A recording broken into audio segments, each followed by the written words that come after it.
विपक्ष जो बिखरा पड़ा हुआ है, ये लामबंद हो सकता है क्या? ये परेशानी का सबब हो सकता है बीजेपी के लिए? जी देखिए संदीप जी, भी ये 24 मिनट की आपकी डिबेट में 17 मिनट 10 मिनट आपने अभय दुबे जी से और 7 मिनट मानव जायसवाल जी से इस संदर्भ में प्रश्न किया। दोनों का कोई साफ उत्तर नहीं आया। भाई ये दोनों बड़े प्रमुख दल हैं, एक 54 सांसदों वाला दल है, एक 22 सांसदों वाला दल है। इन दोनों की तरफ से यह स्पष्टता नहीं है कि ये एक हो जाएंगे, इनका कोई एकीकृत नेतृत्व होगा या नहीं होगा। तो भारतीय जनता पार्टी जिसके खिलाफ ये जो है गठबंधन बनेगा या घेराबंदी जिसे कह रहे हैं, भारतीय जनता पार्टी इनके बारे में अनुमान लगाने का कष्ट क्यों उठाए, जब ये स्वयं अभी आप ही के डिबेट में, जबकि सुश्री ममता बनर्जी जब दिल्ली आ रही तो उनके एजेंडे में श्रीमती सोनिया गांधी से मिलना है, अन्य नेताओं से मिलना है, लेकिन अभी भी मानव जायसवाल स्पष्ट नहीं है कि उनका एजेंडा क्या है, या श्री अभय दुबे स्पष्ट नहीं है कि उनकी पार्टी का एजेंडा क्या है। उन्होंने यहाँ वहाँ की रटी रटाई, जो आप किसी भी बहस में चले जाएं तो जो रटे रटाए आरोप होते हैं, उन आरोपों के अलावा कोई इनकी व्यू रचना तो नहीं बताई। और जहाँ तक छोटा मोटा मैं भी पत्रकार रहा हूँ, और पिछले 3 दशकों में जब भी मैं देखता हूँ, जब भी सत्ता परिवर्तन इस देश में हुआ है, 77 में एक चेहरा था जयप्रकाश नारायण का, जिसने इंदिरा गांधी के खिलाफ जो है बड़ा अभियान खड़ा किया। 1989 में एक चेहरा था विश्वनाथ प्रताप सिंह का, जिसने जो है भ्रष्टाचार के विरोध में एक बड़ा अभियान खड़ा किया। 1998 में एक बड़ा चेहरा था आदरणीय अटल बिहारी वाजपेयी जी का, जिसके कारण विपक्ष को जो है सत्ता परिवर्तन करने में सफलता हासिल हुई। 2014 में एक चेहरा था श्रीमान नरेंद्र मोदी जी का, जिसने जो है परिवर्तन लाया।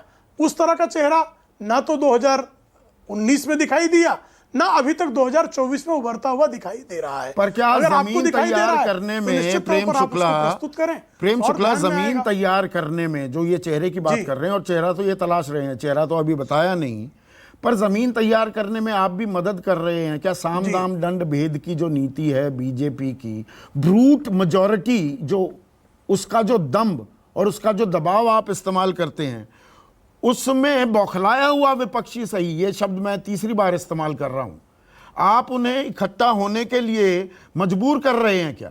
और ये आपके लिए मुश्किलात पैदा कर सकता है क्या आने वाले दिनों में? जी, एक तो ना हमारे यहाँ दम्भ है और ना दबाव है। हम विनम्रता की राजनीति करते हैं, हम सेवा की राजनीति करते हैं। हाँ। इसलिए आदरणीय प्रधानमंत्री जी स्वयं को प्रधान सेवक कहते हैं। हाँ। ये विनम्रता का अपने आप में प्रमाण है। हाँ। हम सबका साथ, सबका विकास, सबका विश्वास, सबका प्रयास की बात करते हैं। इसलिए हम कभी नहीं कहते कि हमको सिर्फ इस जाति का वोट दे दीजिए, इस मजहब का वोट दे दीजिए। हम सबके साथ जाते हैं, सबको साथ ले आते हैं। अब हम जो है जनता में हमारे प्रधानमंत्री जी की लोकप्रियता लगातार दबाव की आप कतई राजनीति नहीं करते, आपकी कर्म भूमि रही है। एक मिनट सुनिए ना, आपकी कर्म भूमि रही है कि विश्व के सबसे अधिक जो है वो लोकप्रिय नेता मोदी जी हैं। जी, आपकी कर्म भूमि रही है ना मुंबई में जो हुआ, जो हमने देखा, जी रही है ना, तो वहां कोई दबाव नहीं था। वो जो बिल्कुल एक मिनट सुनिए ना, बताइए, अगर मैं गलत जानकारी दे रहा हूं तो मुझे बताइएगा। 39 विधायक जो बागी हो गए थे, अब सरकार का हिस्सा हो गए हैं, उन्होंने ही सरकार बनाई, अगुवाई कर रहे हैं। 16 को ईडी के समन्स थे, एकनाथ शिंदे के पीए को भी थे। वो सारी कार्रवाई थमती दिखती है क्या? मुकुल रॉय का यही हाल हमने देखा। शुभेंदु अधिकारी हो, सोवन चैटर्जी हो, हिमंता बिस्वा शर्मा हो, वो नारदा हो या शारदा चिटफंड स्कैम हो। इसीलिए ये पार्थ चैटर्जी, सोनिया गांधी, राबड़ी देवी, भूपेंद्र सिंह हुड्डा, डीके शिव कुमार, कार्ति चिदम्बरम, नवाब मलिक, संजय राउत, आम आदमी पार्टी के सत्येंद्र जैन, इनके पीछे ही ईडी पड़ती है। जहां पढ़ना भी था या पढ़ी भी, वहां भी थम जाती है ईडी। जो आपके पास आ गए या आने वाले? बिल्कुल ऐसा नहीं। और अगर ऐसा होगा तो इस देश में अदालतें हैं ना संदीप जी, आपके पास इतनी जानकारियां हैं, विपक्ष के पास इतनी जानकारियां हैं। भाई श्रीमती सोनिया गांधी के खिलाफ कार्रवाई कैसे प्रारंभ हुई?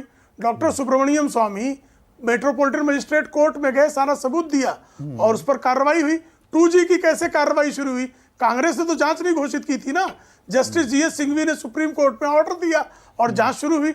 अगर इनको लगता है कि इन नेताओं के खिलाफ बड़े प्रमाण हैं, ये किसी अदालत में चले जाएंगे प्रमाणों के साथ, आदेश हो जाएगा, कैसे कोई रोक सकता भाई? कर्नाटक में वो मंत्री थे, क्या नाम था? वो ईश्वरप्पा नाम था क्या? प्रेम बाबू, वो भ्रष्टाचार के आरोप लगे, मंत्री पद से बर्खास्त किया गया, जांच शुरू हो गई, हुई क्या? जी हाँ, जांच शुरू होगी, जांच रहेगी, जांच शुरू हो गई है। आपको कोई शिकायत लग रही है तो जांच की फाइल लेके आप जा सकते हैं। किसने रोका है भाई? भाई अब्दुल रहमान अंतुले के खिलाफ रामदास नायक 30 साल मुकदमा लड़े सीमेंट घोटाले में, तब जाके जांच कराई। ये विपक्ष क्यों नहीं करता? ये मेरी समझ के बाहर है। सिर्फ आरोप लगा के भाग जाना। ये जो पत्थर फेंक गैंग शुरू हुआ है कि हमारा अगर कैश पकड़ा जाए तो पहले छाती पीटो, मेरा पकड़ लिया, उसका नहीं पकड़ता, उसका नहीं। अरे दिखाओ तो सही कहां उसका है। अच्छा, दिखाना पड़ेगा। अदालत में वो जांच एजेंसियों का काम नहीं है, वो विपक्ष का काम है। पहले विपक्ष साबित करेगा, जांच एजेंसियां हाथ पर हाथ धरे बैठ जाएंगी जहां पर बीजेपी समर्थकों की बात आएगी। मैं यही तो पूछ रहा हूं, हाथ पे हाथ धरे बैठ जा रही है। ये क्या प्रमाण है आपके पास इसका? ये तो आपका अनर्गल आरोप है ना, अनर्गल आरोप है। मेरे अच्छा, खिलाफ वो मुकुल रॉय के बारे में क्या हुआ? और मैं हिमंता बिस्वा शर्मा में क्या हुआ? नहीं, मैं जानना चाह रहा हूं। प्रोग्रेस आप पता लगा रिपोर्ट, लीजिए जांच एजेंसियों ने क्या किया। आप पता लगा लीजिए ना जांच एजेंसियों से। आपको लगता है कि फाइल बंद कर दी गई है ना, आप एक एप्लीकेशन डालिए और कोर्ट में जरा भिजवाइए इन सबको। अपने आप दूध का दूध पानी का पानी हो जाएगा। मैं कहूंगा वो निर्दोष है तो आप मान लेंगे क्या? नहीं मानेंगे।